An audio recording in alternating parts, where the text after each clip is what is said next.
Hi guys, welcome back to our YouTube channel Medical Science Simplified. So we'll be starting with the physiology. ठीक है, हम लोग अभी physio से शुरू करेंगे, फिजियोलॉजी से। तो एक एक करके हम आपके तीनों फर्स्ट ईयर के सब्जेक्ट्स कंप्लीट करेंगे। लेकिन इसके साथ ये भी बात है कि मैं अब हिंदी और इंग्लिश दोनों में मतलब चीज़ें सिखाना शुरू करूँगा, ठीक है। और अभी एग्ज़ाम जैसे मेरे भी हो गए सेकेंड ईयर के बीच वाले, तो सेकेंड इंटरनल, तो भी मैं भी थोड़ा सा फ्री हूँ। तो शुरू करते हैं 10 सेल। ये चैप्टर जो फर्स्ट यूनिट है तुम्हारा, ये बहुत ही इंपॉर्टेंट है क्योंकि तुम्हारा बेसिक्स बिल्डअप करेगा। ऐसा नहीं है कि ये एल या शॉर्ट नोट की तरह नहीं आ सकता, ये तुम्हारे एल और शॉर्ट नोट की तरह भी आ सकता है, जो तुम्हारा थर्ड चैप्टर है। ओके, और मैं एक बात और बता दूं कि मैं जिस बुक के हिसाब से चल रहा हूँ वो है आपकी वेंकटेश, ठीक है, मेडिकल फिजियोलॉजी वेंकटेश। तो शुरू करते हैं इसी के साथ कंपोनेंट्स ऑफ सेल। सबसे पहले हमको ये पता होना चाहिए कि what is a cell. Okay, तो हम जैसे नीट के 9 में पढ़ चुके सेल का डेफिनेशन और, तो वो मैं सब नहीं बताऊंगा, सीधा आ जाता है कंपोनेंट्स ऑफ सेल पे। तो हमको ये पता है कि each organ system is made up of various tissues, each tissue is made up of millions of cells. Okay, हर एक टिश्यू सेल्स का बना होता है, ठीक है। Cell is the basic unit of, it is the basic unit. Okay, मैं आपको बताऊंगा कि आप मेरा वीडियो देखिए और उसके बाद अगर आप बुक पढ़ लेते हैं पीडीएफ, तो पीडीएफ भी चल जाएगी, या तो फिर आप हार्ड कॉपी, अगर आपके पास कोई भी फिजियो की बुक है तो आप वो पढ़ सकते हैं। लेकिन फिर आपका कॉन्सेप्ट क्लियर हो जाएगा, आपको चीज़ें याद हो जाएंगी लगभग, फिर आप शॉर्ट नोट और एलक्यू या वाइवा कैसे भी आप अटेम्प्ट कर पाओगे अच्छे से। तो ईच सेल कंटेंट्स, ठीक है, वाटर। एक सेल में होता क्या क्या है, सबसे पहले तो वाटर होगा, ठीक है। उसका इलेक्ट्रोलाइट्स, मैं नोट्स पहले भी बना सकता था, लेकिन ऐसे करने से मैं ज़्यादा अच्छे से आपको सिखा पाऊँगा। ओके, और the thing is please ignore my hand writing, I know. Third is proteins, alright. Third is proteins, water, electrolyte, proteins, and the fourth thing lipids and carbs. So these are things what make a cell. Okay, अब हम एक एक के बारे में पढ़ेंगे। पहले water क्या होता है, 70 to 75% of cell is made up of water. Okay, electrolytes major electrolyte जैसे कि पोटेशियम हो गया, मैग्नीशियम हो गया, सोडियम हो गया, फॉस्फेट हो गया, बाइकार्बोनेट और चीज़ें। प्रोटीन, ठीक है। प्रोटीन में अब बात ये है कि 10 to 20% of the cell mass जो होता है वो प्रोटीन बनाता है, ठीक है। सेल अगर मतलब इसका ये क्या है, आसान समझाता हूँ। अगर कोई सेल 100 ग्राम का है, I know I am just giving an example, तो उसका 10 ग्राम से 20 ग्राम जो सेल मास होगा वो अकेला प्रोटीन कॉन्स्टिट्यूट करेगा, ठीक है। उसके बाद उस प्रोटीन में भी दो चीज़ें, तो तुम्हारा ग्लोब्यूलर प्रोटीन हो सकता है, तो आपका स्ट्रक्चरल प्रोटीन हो सकता है, ठीक है। स्ट्रक्चरल प्रोटीन या तो ग्लोब्यूलर प्रोटीन, स्ट्रक्चरल और ग्लोब्यूलर, इस देर के प्रोटीन्स होते हैं। अब हम लिपिड्स पाएंगे। लिपिड्स क्या है कि lipids constitute 2% of cell mass and they are made of phospholipids and cholesterol.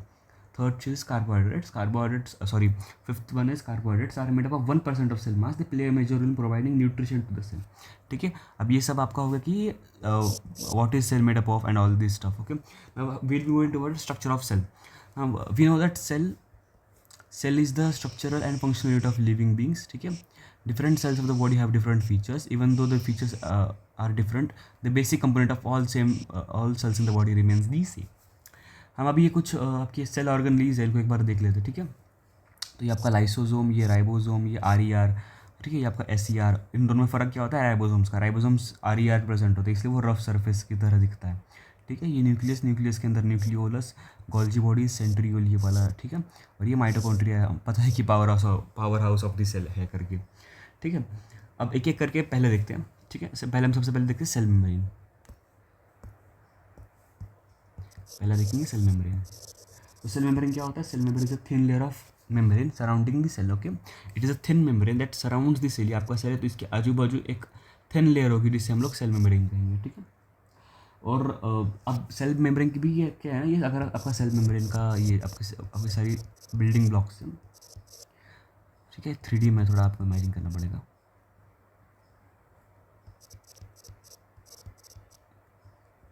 ये ऐसा 3D में थोड़ा सा पैटर्न अगर आप विजुअलाइज कर पा रहे हो तो, ठीक है। तो ये जो आपका है ना, ये फॉस्फोलिपिड बाइलेयर है, ठीक है। ये फॉस्फोलिपिड बाइलेयर है, और ये जो साइड में जो प्रोटीन्स होंगे पेरिफेरल प्रोटीन्स है। पेरिफेरल मतलब किनारे पे जो होंगे वो पेरिफेरल प्रोटीन्स, ठीक है। कंपोजिशन ऑफ सेल मेम्ब्रेन, ये फालतू की चीज़ें कोई देखने की जरूरत नहीं है। फंक्शंस ऑफ लिपिड, देखो मेडिकल साइंस बहुत वास्ट चीज़ है, आपको वो याद रखना है जो आपको क्लिनिकल इंपॉर्टेंट हो और एग्जाम से रिलेटेड इंपॉर्टेंट हो, ठीक है। बाकी चीज़ें याद रखने के लिए कोई रख सकते हैं, ऐसा कोई दिक्कत नहीं है, लेकिन पहले इंपॉर्टेंट चीज़ याद करो। मैं तो यही बोलूँगा, पहले इंपॉर्टेंट चीज़ याद करो जो आपको मतलब क्लिनिकल स्किल्स में आपको काम आएंगे और एग्जाम में आपको अच्छे मार्क्स लेने में काम आएंगे या पास होने में, जो भी आपका वो एम है, ठीक है। अब फंक्शंस ऑफ लिपिड क्या है, सबसे पहले लिपिड देखते क्या, सॉरी लिपिड होता क्या है, तो it forms the cell membrane. It is a structural thing of cell membrane. Okay, it is selectively permeable. इसकी प्रॉपर्टी क्या हुई? It is selectively permeable. Selectively permeable का मतलब क्या होता है? हम लोग बहुत मतलब पहले सुनते आते फाउंडेशन के टाइम से कि सेलेक्टिवली परमिएबल. सेलेक्टिवली परमिएबल मतलब क्या? सेलेक्टिवली मतलब गिने चुने चीज़ों को. परमिएबल मतलब अलाउ करेगा अंदर जाने के लिए, बाहर आने के लिए, मतलब अंदर बाहर चीज़ों को रेगुलेट करेगा. ठीक है. और हमने अभी देखा कि ये पेरिफेरल ही होते हैं. तो पेरिफेरल किनारे पे होंगे तो ये एक चैनल गेट की तरह काम करेंगे, like restricting the entry and exit of the cells, what cells requires and things. ठीक है. फंक्शंस ऑफ लिपिड में और एक चीज़ मैं बताऊंगा मैं, provides a network for arrangement of protein and carbohydrate. ठीक है, एक नेटवर्क बनाता है आपका. ठीक है. अब आएंगे हम फंक्शंस ऑफ प्रोटीन पे. प्रोटीन का फंक्शन क्या होता है? It acts as a structural protein which provides a framework. Frame देगा ये आपके इसको, सेल को. सेकंड क्या है? It acts as a pump की तरह काम करेगा. ठीक है. पंप का मतलब क्या होगा कि एक्टिव ट्रांसपोर्ट आपको पता होगा कि it is a form of transport. ठीक है. Which requires the usage of ATP और दी एटीपी खर्चा होता है आपका, तो उससे हम कहते हैं कि एक्टिव ट्रांसपोर्ट. तो ये एक्टिव ट्रांसपोर्ट में यूज़ होता है. सॉरी, ये मैं फिर से लिखता प्रोटीन. ठीक है, ये हो गया फंक्शन. और क्या? Acts as a receptor, acts as a enzyme. ठीक है, ये बहुत सारे फंक्शंस करता है प्रोटीन नाम के. उसके बाद न्यूक्लियस. ठीक है. न्यूक्लियस क्या होता है? न्यूक्लियस होता है आपका spherical structure covered by a nuclear membrane. ठीक है. ये एक स्पेरिकल स्ट्रक्चर है जो कि न्यूक्लियर मेम्ब्रेन से, हमने देखा कि सेल के अराउंड जो मेम्ब्रेन है वो प्लाज्मा मेम्ब्रेन है. ठीक है. लेकिन जो न्यूक्लियस के अराउंड है वो न्यूक्लियर मेम्ब्रेन. तो ये न्यूक्लियर मेम्ब्रेन से घिरा हुआ होता है आपका न्यूक्लियस. ठीक है. अगली चीज़ है कि it is the control centre of the cell. It controls chemical reactions. जो सेल में भी केमिकल रिएक्शंस हो रहे, सेल का दिमाग है बेसिकली. जो भी केमिकल रिएक्शंस हो रहे तो केमिकल सेंटर की तरह एक्ट करता है. Reproduction of the cell, reproduction कब करना है एंड लाइक चीज़ें भी उसके हिसाब से होनी चाहिए ना आपकी सराउंडिंग की. तो reproduction of the cell, chemical centre, act as chemical centre. ठीक है. ये सब आपका न्यूक्लियस कंट्रोल करेगा. ठीक है. उसके बाद और एक चीज़ है कि न्यूक्लियस कंटेन्स न्यूक्लियोलस. ठीक है. हमको पता है कि न्यूक्लियस के अंदर, अब इसके अंदर होता क्या है? इसके अंदर होता है न्यूक्लियोलस. ठीक है. और क्रोमैटिक मटेरियल. ठीक है. Chromatic material, nucleolus. Chromatic material, nucleolus, ये सब आपका जेनेटिक मटेरियल कॉन्स्टिट्यूट करे आगे रखे. अब आते हैं कि न्यूक्लियोलाई पे. पहले न्यूक्लियोलाई क्या है? Nucleoli slightly stained structures in the nucleus. Nucleus के अंदर है स्ट्रक्चर से कोई. ठीक है. They and play a important role in protein synthesis. इनका बहुत इंपॉर्टेंट रोल होता है प्रोटीन सिंथेसिस के टाइम पे. ठीक है. अब क्रोमैटिन का हमको पता ही है कि the nucleus contains a densely staining network of DNA and protein. This is known as chromatin. ठीक है. अब साइटोप्लाज्म भी देख लिया हमने. अब हम देखते हैं कि ईआर. ईआर क्या होता है आपका? It is a network of tubular and flat vesicular structures. ठीक है. Tubular and flat vesicular structures दो टाइप का होता है. SER, smooth endoplasmic reticulum, and rough endoplasmic reticulum. ये दो हमने अभी देखा. ठीक है. अब राइबोसोम्स क्या होता है? Ribosomes are spherical particles found in both free and bound forms. ठीक है. फ्री फॉर्म में भी हो सकता है राइबोसोम और बाउंड फॉर्म में हो सकता है. राइबोसोम्स का फंक्शन होता है प्रोटीन सिंथेसिस. ठीक है. राइबोसोम्स का फंक्शन होता है प्राइमरी और सबसे मेन फंक्शन होता है प्रोटीन सिंथेसिस. ठीक है. गोल्जी apparatus क्या है? It resembles this SER. ठीक है. गोल्जी apparatus रिप्रेजेंट्स दी एसईआर. ठीक है.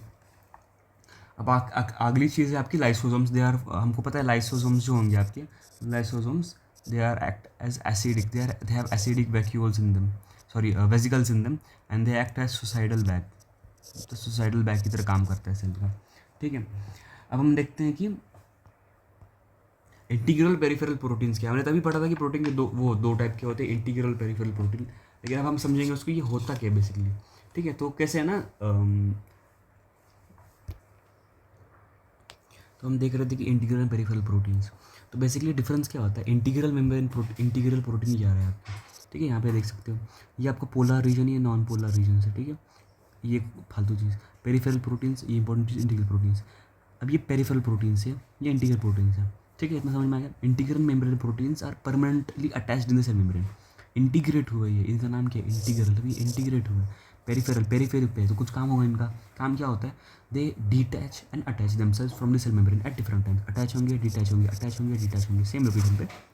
क्यों होंगे अटैच डिटैच? ताकि ये इसलिए होंगे ताकि ये आपका जो मोलिकुलर ट्रांसफ़र है उसमें हेल्प कर पाए। अब एक चीज़ बहुत इंपॉर्टेंट है, इंटीग्रल प्रोटीन्स और पेरिफेरल प्रोटीन्स दोनों के दोनों ही मोलिकुलर ट्रांसफ़र में मदद करते हैं, दोनों के दोनों ही मोलिकुलर ट्रांसफ़र करवाते हैं। ऐसी कोई चीज़ नहीं कि ये करवाता है सिर्फ ये नहीं करवाता, नहीं, दोनों करवाते हैं। बस चीज़ ये है कि integral membrane proteins and peripheral proteins share one function. And दूसरी चीज़ ये, and what is the function first चीज़ का, do molecular transfer. And what is the second चीज़, second thing is integral membranes and proteins are permanently attached in the cell membrane, integrated in the cell membranes, whereas peripheral membrane proteins attach and detach from the cell membrane at different times। ठीक है, इतना आपको समझ में आ गया। मुझे पता है वीडियो की क्वालिटी थोड़ी ख़राब हुई है, and I also know that कि मैं ज़्यादा वीडियोस अपलोड नहीं कर पा रहा हूँ, तो इन सब का मैं सोल्यूशन निकाल चुका हूँ। मैं अब डेली लगभग डेली वीडियोस अपलोड करूँगा, at least 5 videos per week, and 5 to 10 shorts I am targeting this week. Next week में बढ़ाऊँगा मैं, ताकि आप लोगों का जो पोर्शन है वो फटाफट कवर कर पाऊँ। इसके अलावा मैं एक रिक्वेस्ट करता हूँ आप सब लोगों से, लेकिन जेन्युइनली रिक्वेस्ट है मेरी, आप मुझे बताइए कमेंट सेक्शन में कि आपको कौन सा टॉपिक पढ़ना है। लाइक ये टॉपिक मुझे मुश्किल जा रहा है, ये आप पहले बताओ, ये इंपॉर्टेंट है ये पहले बताओ, मैं उनका माइंड में बताऊँगा, ये मैंने कैसे स्टडी किया था वो मैं बता पाऊँगा। ठीक है, तो बहुत इंपॉर्टेंट चीज़ है। दूसरी चीज़ ये है कि आई नो मैं नोट्स नहीं बना रहा हूँ, थोड़ा रफ, बहुत रफ सिखा रहा हूँ, थोड़ा नहीं, लेकिन मैं धीरे धीरे चीज़ इंप्रूव करूँगा ओवर टाइम, बहुत ही जल्द। सो प्लीज़ स्टे ट्यून्ड, ठीक है, please stay tuned with me. Thank you, and मिलते हैं अगले वीडियो में लेके सेकंड चैप्टर ऑफ फिजियोलॉजी।